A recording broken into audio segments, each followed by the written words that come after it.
Hello students, हमारे इस YouTube के चैनल पर एक बार आपका फिर से हार्दिक स्वागत है। तो आज हम आपके लिए लेकर के आए हैं क्लास 12 फिजिक्स का अगला टॉपिक। हमने पिछले वाले वीडियो में देखा था इक्विपोटेंशियल सरफेस की प्रॉपर्टीज़ देखा था। उसके पिछले वाले वीडियो में हमने क्या देखा था कि किसी स्फीयर के कारण बनने वाला पोटेंशियल किसी पॉइंट पर inside outside at the surface तमाम देखे थे। ऐसे पिछले हमने 5 अच्छा लेक्चर ख़त्म कर चुके हैं ऐसे।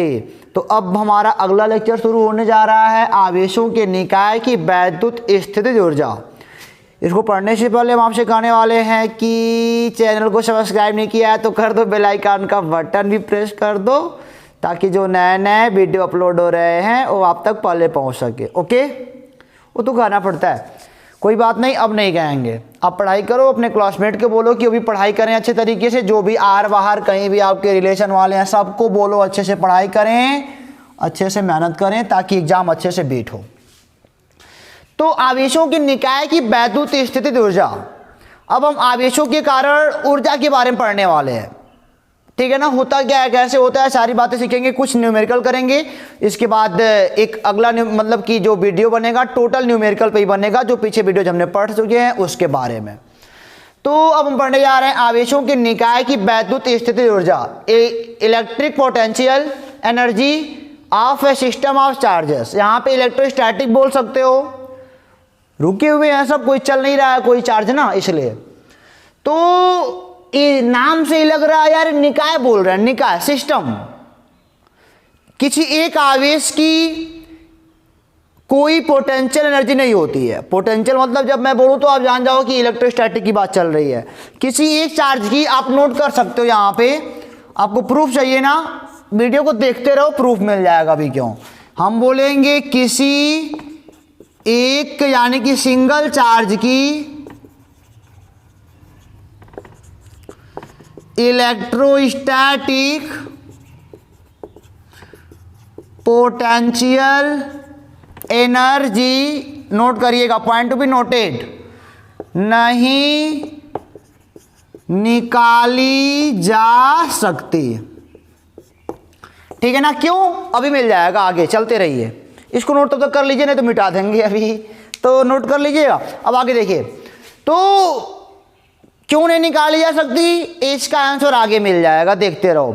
अच्छा, आप जानते हो अगर दो चार्ज हैं वो अट्रैक्ट करते हैं, रिपल करते हैं। अगर दो लाइक चार्ज हैं, प्लस प्लस मान लो, तो उनको एक पास लाने के लिए हमको काम करना पड़ता है, नहीं, उनको एक पास लाने के लिए हमको इलेक्ट्रोस्टैटिक फोर्स के विरुद्ध काम करना पड़ता है। बात समझ गया ना, चाहे अट्रैक्शन हो चाहे रिपल्सन, दो चार्जों का हमको, अगर दो समान चार्ज हैं उनको पास पास ले आना है, दूर भगाते हैं ना, पास पास ले आना है, जबरदस्ती बोल रहे हो यार।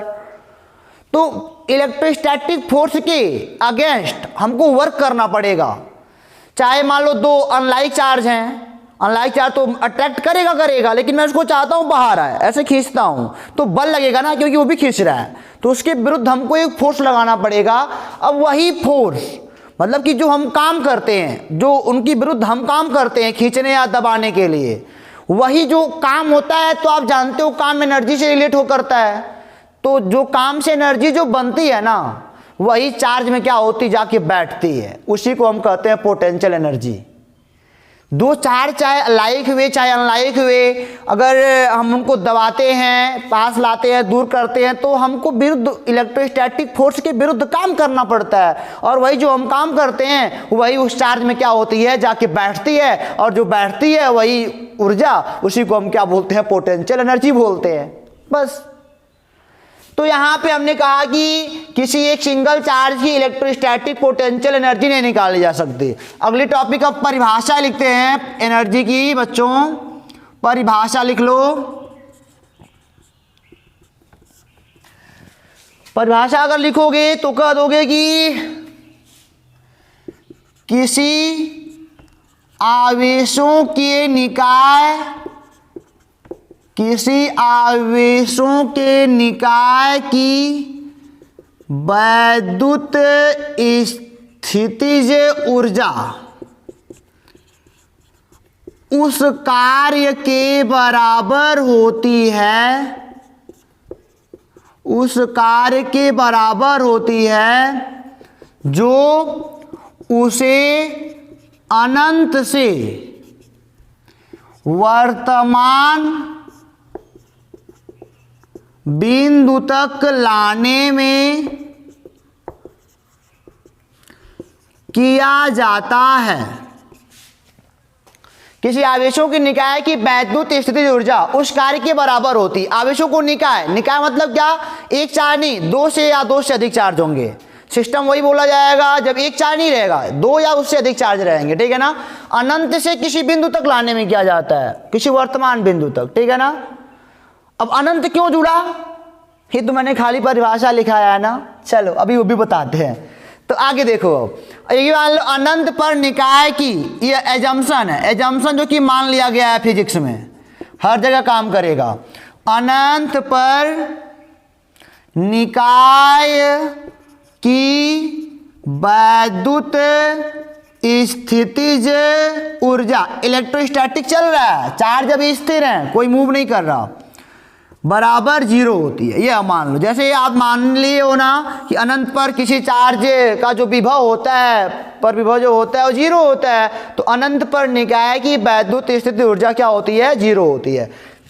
ये सारी बात आपने नोट कर लिया ना। चलो अब हम शुरू करते हैं सारा खेल, यहाँ से आपको सबको समझना अच्छे तरीके से।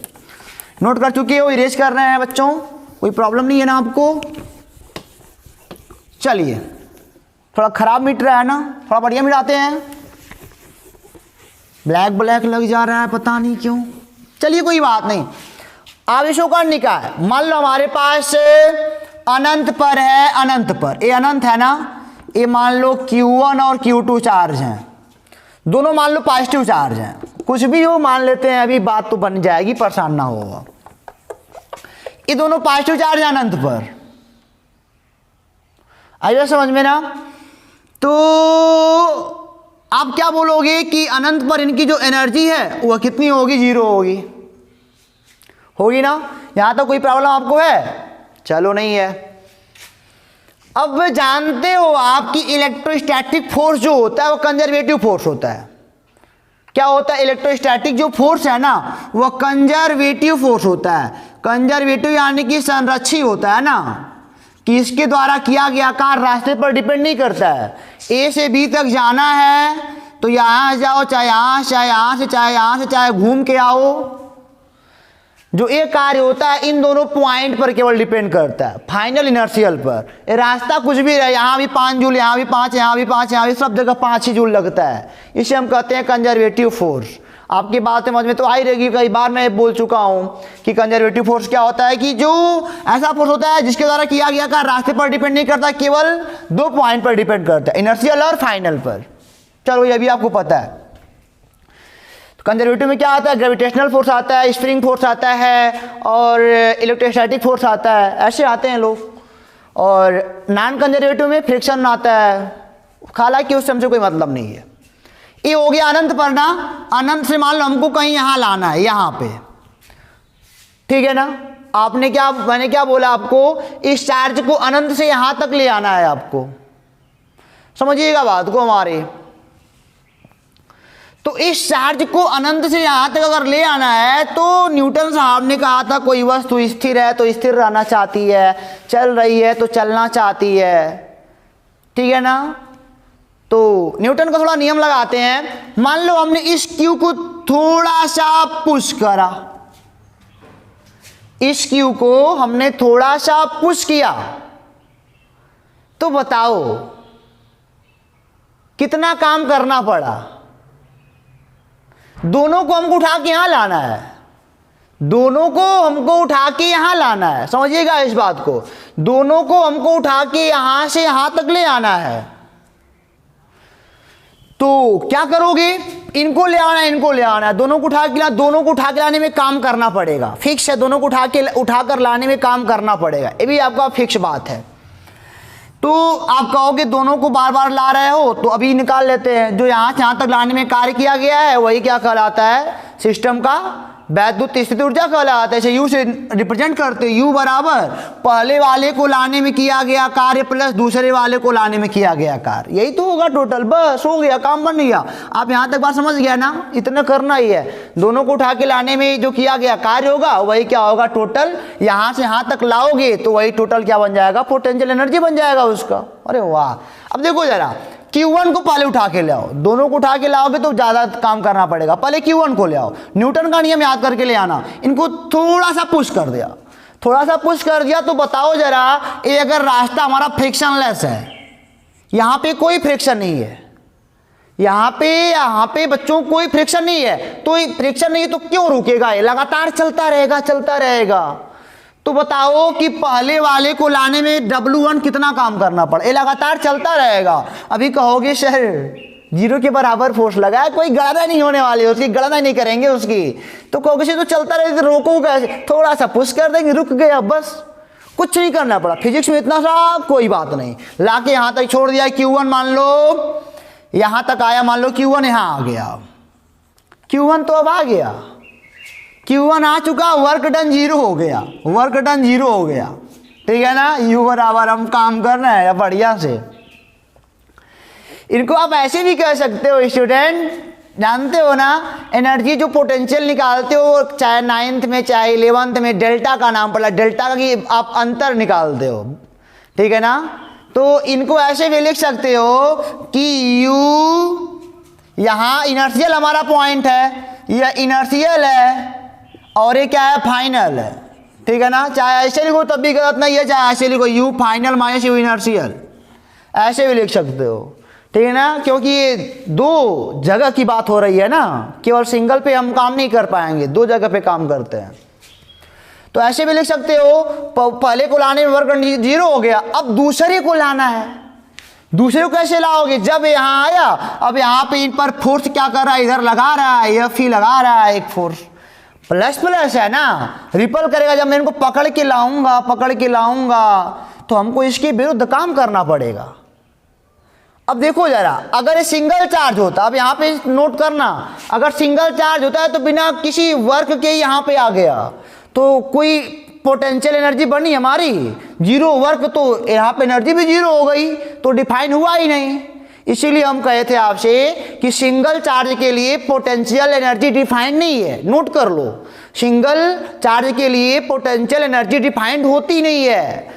क्यों नहीं होती है, अगर यहाँ से पुश कर दो कि फ्रिक्शनलेस रास्ता है तो भागते यहाँ चला जाए। फ्रिक्शनलेस क्यों है, क्योंकि ऐसा एक कंजर्वेटिव फोर्स है, फ्रिक्शन का यहाँ पे लगना नहीं है, चला आ रहा है। सिंगल पे इसीलिए काम नहीं करता, डबल पे काम करना पड़ता है, डबल या ट्रिपल उससे ज़्यादा। तो अब देखो, अब Q2 को जब पकड़ के ले आओगे तो इलेक्ट्रोस्टैटिक फोर्स के विरुद्ध आपको काम करना पड़ेगा।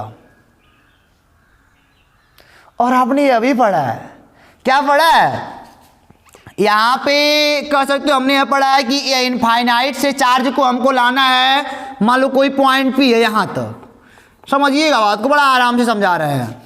इनफाइनाइट से P तक लाना है तो कहोगे sir Vp minus V infinite हमने पढ़ा है, work done by external agent. Electrostatic ताड़ रहा है, हम जबरदस्ती ले आ रहे हैं, तो एनर्जी हम लगा रहे हैं लाने में, तो एनर्जी जो लगा रहे हैं वही आके स्थिर हो जाएगा इसी में। अब यहाँ पे समझिएगा, infinite to P upon charge को, किस चार्ज को ले आ रहे हो, पकड़ के Q2 को ले आ रहे हो, बस काम तमाम हो तो गया। अब ये ऐसे आ रहा है कि no change in kinetic energy और स्पीड ऑफ Q2 को ऐसे ले आ रहे हैं कि उसके काइनेटिक एनर्जी में कोई चेंजिंग नहीं हो रही है, इसका स्पीड भी नहीं बदल रहा है। स्पीड बदलेगा तो काइनेटिक एनर्जी चेंज होगी ना, और काइनेटिक एनर्जी चेंज होगी तो हमारा वर्क काइनेटिक में बदल जा रहा है, तो हम सारा काम पोटेंशियल पे नहीं कर पाएंगे। तो इसीलिए हम ऐसा चाहते हैं कि इनको धीरे धीरे लाते हैं। पिछला लेक्चर अगर देखिए तो सब बात आपको समझ में आ रही है। तो no change in kinetic energy और स्पीड ऑन Q2 में कोई चेंजिंग नहीं करनी है ऐसे। तो यहाँ पे हो सकता है work done external agent infinite to P is equal to Vp minus V infinite upon Q2, हो सकता है ना। अरे इंटू Q2 होगा स्टूडेंट, इंटू Q2 होगा, नहीं गुणा हो जाएगा ना, इंटू Q2 हो जाएगा। चलो अब हमको यही तो करना है, इनको यहाँ से यहाँ तक आपने पकड़ के अगर ले आए हो तो आप जान रहे हो, ए मान लेते हैं, ए दूरी मान लो x है, ए दूरी मान लो इनके बीच की दूरी x है, तो आप क्या जान रहे हो, अगर इनको यहाँ से यहाँ पकड़ के ले आओगे तो इलेक्ट्रोस्टैटिक फोर्स के बराबर हमको बल लगाना पड़ेगा। अब इलेक्ट्रोस्टैटिक फोर्स का मान कितना होता है, कहोगे सर k q1, दोनों का चार्ज q1 q2 बाई बीच की दूरी का स्क्वायर। एफ ही का मान आ गया, एफ इलेक्ट्रोस्टैटिक हो गया आपका, ठीक है ना। लेकिन हमको निकालना क्या है अभी, ये आप ध्यान देना, यहाँ पे हमको निकालना क्या है कि इनको यहाँ से यहाँ तक लाने में हमने कितना कार्य किया, यहाँ से यहाँ तक लाने हमने कितना कार्य किया। तो यही देख रहे हो ना, Vp माइनस, यही है Vp माइनस वी इनफाइनाइट और इनटू Q2, यही हमने काम किया। इनफाइनाइट से P तक लाने में हमने यही काम किया। हमने पीछे पढ़ चुका है कि किसी चार्ज को इनफाइनाइट से P तक लाते हो तो Vp माइनस वी इनफाइनाइट यानी जो पोटेंशियल डिफरेंस होता है वह work done by external agent infinite to P by Q2। External क्यों काम कर रहा है, क्योंकि इलेक्ट्रोस्टैटिक फोर्स इधर काम कर रहा है, तो हमको एक्सटर्नल काम करना पड़ रहा है, लगभग बराबर है दोनों। तो अब यहाँ पे हो जाएगा इसका, देखो U final minus U inertial is equal to 0 plus, यहाँ पे ये तो 0 होगा ही होगा, ये हो गया Vp और हो गया Q2। अब बताओ Vp कितना है, और ये यहाँ पे कह सकते हो U फाइनल माइनस इनर्शियल कहाँ पे था, इनफाइनाइट पे था, इज इक्वल टू 0। Vp का मान बताओ कितना है, Vp पर कोई चार्ज Q1 है, उससे मान लो दूरी R है, R दूरी पर P पर बना पोटेंशियल कितना होता है, तो कहोगे sir K Q1 by R, ये तो इनका हो गया पोटेंशियल, और ये हमारा क्या Q2, यानी कि U फाइनल इसका मान 0 होता है, इनफाइनाइट पर जो एनर्जी होती है 0 होती है, यानी कि U फाइनल कितना आ गया K Q1 Q2 by R। ऐसे लिख सकते हो, जो टोटल U आया K Q1 Q2 by R, ये हमारा फार्मूला क्या होता है, प्रूव्ड होता है। कोई दिक्कत यहाँ तक आपको, कोई दिक्कत नहीं हो सकती ना, तो फार्मूला आपने प्रूव कर लिया बड़े आराम से। करना क्या था यार, कुछ नहीं करना था, दो हमको सिस्टम, मतलब कि एक पे तो हमारा एनर्जी डिफाइंड होता नहीं है, क्यों नहीं होता, आपने देखा, ऐसे ढकेल दोगे तो आराम से आ जाएगा, कोई वर्क ही नहीं हुआ तो एनर्जी कहाँ से स्टोर होगी, होगी नहीं। इसलिए पहले को लाके यहाँ पे धीरे से रोक दिया, दूसरे को लाने में हमको इलेक्ट्रोस्टैटिक फोर्स इधर लग रहा था, उसके विरुद्ध काम करना पड़ा। अब काम करना पड़ा तो भाई अब देख रहे हो ना, काम करना पड़ा तो काम जो करेंगे वही क्या होगा, इसमें आके एनर्जी के रूप में स्टोर होगा, जो एनर्जी स्टोर होगी वही होगी K Q1 Q2 by R। अगर दोनों पॉजिटिव हुए, अगर दोनों चार्ज पॉजिटिव हुए तो ये आएगा प्लस में। अगर दोनों चार्ज मतलब कि बोथ लाइक चार्ज, दोनों लाइक चार्ज कर दो, दोनों पॉजिटिव है दोनों नेगेटिव हुए, अगर दोनों चार्ज पॉजिटिव या दोनों नेगेटिव हुए, अगर दोनों समान आवेश मतलब कि समान चिन्ह के हैं तो उत्तर पॉजिटिव में आएगा, और अगर अनलाइक है, और अगर क्या है अनलाइक है तो U का मान किस में आएगा, निगेटिव में आएगा। और यहाँ पे Q1 Q2 को हम बता देते हैं कि Q1 Q2 keep with sign, sign के साथ रखना है, चिन्ह के साथ रखना है, और यह एक स्केलर क्वांटिटी आप ये अभी जानते हो, और इसका मात्रक क्या होता है, जूल होता है। कोई दिक्कत आपको यहाँ तक नहीं ना, इसको साइन के साथ रखिएगा फार्मूले में कभी भी। और आप क्या देख रहे हो यहाँ पे, अगर दोनों लाइक चार्ज हुए तो आंसर PU का मान पॉजिटिव में आएगा। अभी बात आती है कि पॉजिटिव क्यों आएगा, अभी देखो जरा, अगर दोनों पॉजिटिव चार्ज हुए तो धक्का देगा ना, इधर बाहर की ओर धक्का देगा, हमको और ज़्यादा काम करना पड़ेगा, जितना ज़्यादा काम करेंगे उतना ज़्यादा स्टोर होगा, तो पॉजिटिव में ज़्यादा होना है। अगर मान लो A माइनस हो गया, अगर ये माइनस हो गया तो मैं भी लगा रहा हूँ, वो खुद खींच रहा है, तो एनर्जी तो कम हो गई ना, मुझे कम काम करना पड़ रहा है, और कम काम करना पड़ रहा है तो कम एनर्जी भी स्टोर हो रही है, ठीक है ना। तो अगर लाइक चार्ज हैं तो U का मान पॉजिटिव में आएगा, और अगर अनलाइक चार्ज हैं तो U का मान क्या, नेगेटिव। और यहाँ पे आप ध्यान दीजिएगा कि Q1 Q2 को आपको रखना है, चिन्हों के साथ रखना है फार्मूले में, ठीक है ना।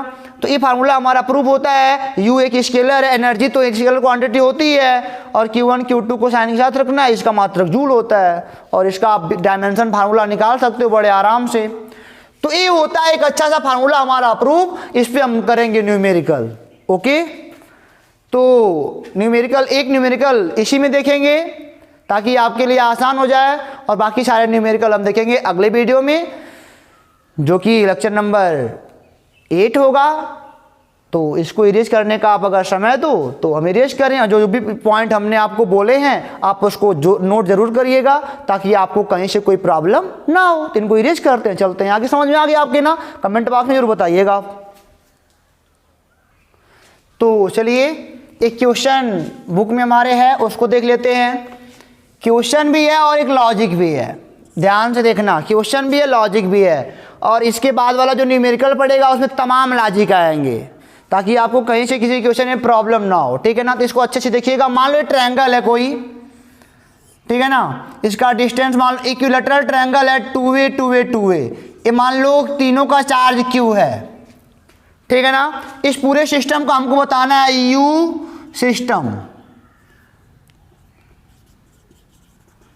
यानी कि इस पूरे सिस्टम की पोटेंशियल एनर्जी कितनी हमको ये बतानी है।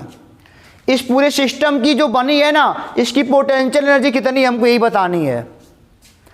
तो इस पूरे सिस्टम का पोटेंशियल एनर्जी अगर आपको निकालना सीखना है तो क्या करोगे?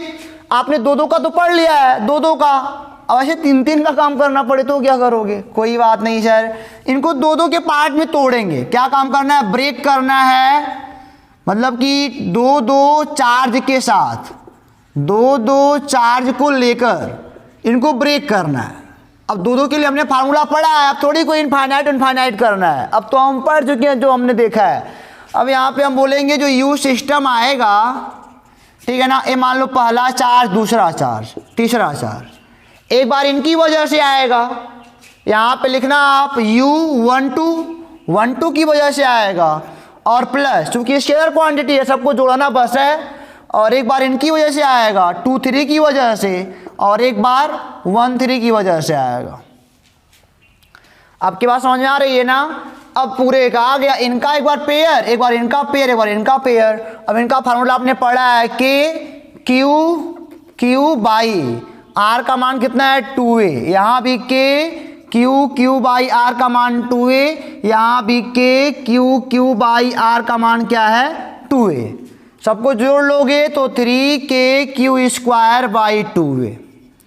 टोटल जो आ गया ना, ऐसे टोटल सिस्टम का एनर्जी यही होगा पोटेंशियल वाला, बस इतना ही होगा। आप केवल फार्मूला लगाना है प्रूव करने के लिए। आप प्रूव कर चुके हो, बड़े आसानी से प्रूव किए हो सब, मतलब कि क्लास 9th लेवल का लेकर के आप प्रूव करे हो, और कुछ 12 का आ गया, बस इतना ऐसा था। तो अगर हमारे पास इसे कईयों सिस्टम रहे, मतलब कि कईयों चार्ज वाला सिस्टम रहे, 3 4 5 6 7 8, तब क्या करेंगे? सबको दो में तोड़ेंगे। और हमारा अगला जो वीडियो बनेगा न्यूमेरिकल पे, वो लॉजिक वही होगा कि दो को तोड़ेंगे तो कैसे तोड़ेंगे, क्योंकि ये 3 चार्ज था तो 3 लोग बने। अगर 4 चार्ज हो गया, 4 चार्ज वाला हो गया सिस्टम, तब कितने लोग बनेंगे? तो 4 बनेंगे? नहीं, 4 नहीं बनेंगे। इसी वीडियो का आपको इंतजार करना पड़ेगा। 5 हो गया तब 5 बनेंगे? नहीं, 5 नहीं बनेंगे, तब ज़्यादा बनेगा। 3 पे 3 बना, 4 पे कितना बनेगा वो हम अगले वीडियो में बताएंगे। आपके पास जो भी इस टाइप के छोटे छोटे न्यूमेरिकल हैं तब तक कर डालो, और आपको अगर कहीं से कोई प्रॉब्लम हो तो आप बताओ। और एक क्वेश्चन तब तक ले लो हमसे आप कि इसको बनाओ आप। ए मान लो A है, A 2a है, A 3a है, यहाँ का चार्ज Q, तो हमको बताना है U सिस्टम कितना होगा, ठीक है ना? A आप बताओ पहले हमको। और एक दूसरा सवाल और ले लो कि मान लो हमारे पास एक ऐसे है 3 वाला भी ले लेते हैं, एक -Q मान लेते हैं, Q मान लेते हैं, Q मान लेते हैं, ये A है, तब बताओ U सिस्टम कितना होगा, ठीक है ना? इन दोनों को लगाओ, इंतजार करो अगले वीडियो का, जिसमें तमाम तरह के लॉजिक होंगे, बड़े बड़े IIT NIT जो भी होगा सब लेवल के क्वेश्चन लगाएंगे वहाँ पे। तो तब तक के लिए आप पढ़ते रहिए, खुश रहिए, ऑल द बेस्ट।